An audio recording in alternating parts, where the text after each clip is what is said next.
Operation ಸಿಂಧೂರದ ಬಗ್ಗೆ ಕಾಂಗ್ರೆಸ್ ನಾಯಕರು ವಿವಾದಾತ್ಮಕ ಹೇಳಿಕೆ ನೀಡುತ್ತಾ ಇದ್ದಾರೆ. ಕಾಂಗ್ರೆಸ್ ನಾಯಕರ ಹೇಳಿಕೆ ಬಗ್ಗೆ ಸಿದ್ದರಾಮಯ್ಯ ಅವರು ಸ್ಪಷ್ಟನೆ ಕೊಟ್ಟಿದ್ದಾರೆ. ಸಚಿವರು ಅವರವರ ಅಭಿಪ್ರಾಯವನ್ನ ಹಂಚಿಕೊಂಡಿದ್ದಾರೆ. ಇದು ಸಿಎಂ ಮಾತು. ಟ್ರಂಪ್ ಹೇಳಿದ್ದು ಬೇರೆ, ಈಗ ಬೇರೆ ಹೇಳಿಕೆಯನ್ನ ಕೊಡ್ತಾ ಇದ್ದಾರೆ. ನನ್ನ ಪ್ರಕಾರ ಟ್ರಂಪ್ ಮೊದಲು ಹೇಳಿರೋದು ಸರಿ ಇದೆ. ಕದನ ವಿರಾಮದ ಬಗ್ಗೆ ಸಿಎಂ ಸಿದ್ದರಾಮಯ್ಯ ಅವರ ಹೇಳಿಕೆ ಇದು. ಪಾಕಿಸ್ತಾನಕ್ಕೆ ಪಾಠ ಕಲಿಸಲು ಒಳ್ಳೆ ಅವಕಾಶ ಸಿಕ್ಕಿತ್ತು. ಪಹಲ್ಗಾಮ್ ದಾಳಿ ಮಾಡಿದ ಉಗ್ರರಿಗೆ ನೆಲೆ ಕೊಟ್ಟಿತ್ತು. ಪಾಕಿಸ್ತಾನಕ್ಕೆ ತಕ್ಕ ಶಾಸ್ತಿ ಮಾಡಬೇಕಾಗಿತ್ತು ಅಂತ ಸಿಎಂ ಸಿದ್ದರಾಮಯ್ಯ ಹೇಳಿದ್ದಾರೆ. ನಾನು ಯುದ್ಧ ಬೇಡ ಅಂದಿದ್ದನ್ನ ಕಟ್ ಮಾಡಿದ್ದಾರೆ. ಅಗತ್ಯ ಇದ್ರೆ ಯುದ್ಧ ಮಾಡಿ ಎಂದು ನಾನು ಹೇಳಿದ್ದೆ. ಸಾರ್ವಭೌಮತ್ವ ಉಳಿಯಲು ಯುದ್ಧ ಮಾಡಬೇಕು ಅಂತ ಸಿಎಂ ಸಿದ್ದರಾಮಯ್ಯ ಹೇಳಿಕೆ ಕೊಟ್ಟಿದ್ದಾರೆ. ಇದು ನಮ್ಮ 26 ಜನ ಕಾಶ್ಮೀರದಲ್ಲಿ ಉಗ್ರರು ಕೊಂದಾಕಿದ್ರು. ಅದಾದ ಮೇಲೆ ಅವರಿಗೆ ಉಗ್ರರಿಗೆ ಸಹಾಯ ಮಾಡ್ತಾ ಇರೋರು ಯಾರು, ನೆಲೆ ಕೊಟ್ಟಿರೋರು ಯಾರು? ಪಾಕಿಸ್ತಾನದವರು. ನನ್ನ ಪ್ರಕಾರ ಪಾಕಿಸ್ತಾನದವರಿಗೆ ಇದು ಒಂದು ಅವಕಾಶ ಸಿಕ್ಕಿತ್ತು. ಈ ಅವಕಾಶನ ಉಪಯೋಗಿಸ್ಕೊಂಡು ಅವರಿಗೆ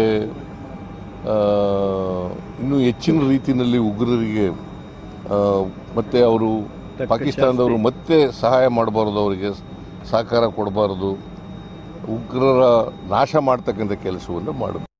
ಇದು ನಮ್ಮ ಒಂದಿಷ್ಟು ಜನ ಶಾಸಕರು ಸಚಿವರು ಬೇರೆ ಬೇರೆ ತರ ಮಾತಾಡ್ತಿದ್ದಾರೆ.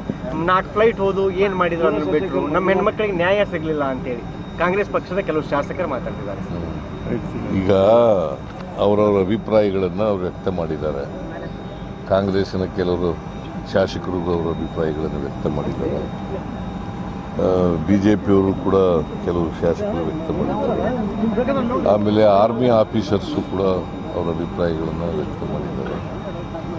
ನರೇಂದ್ರ ಮೋದಿಯವರು,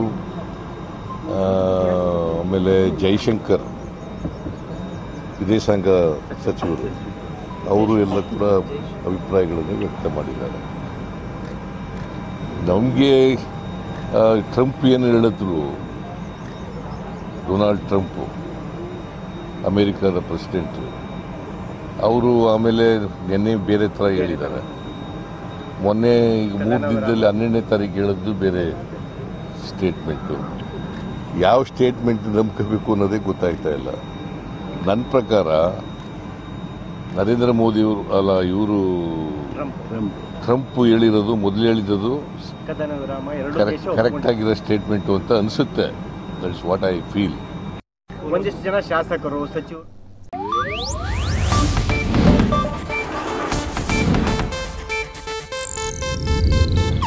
ಇದು ಏಷ್ಯಾನೆಟ್ ನ್ಯೂಸ್ ನೆಟ್ವರ್ಕ್ ಪ್ರಸ್ತುತಿ.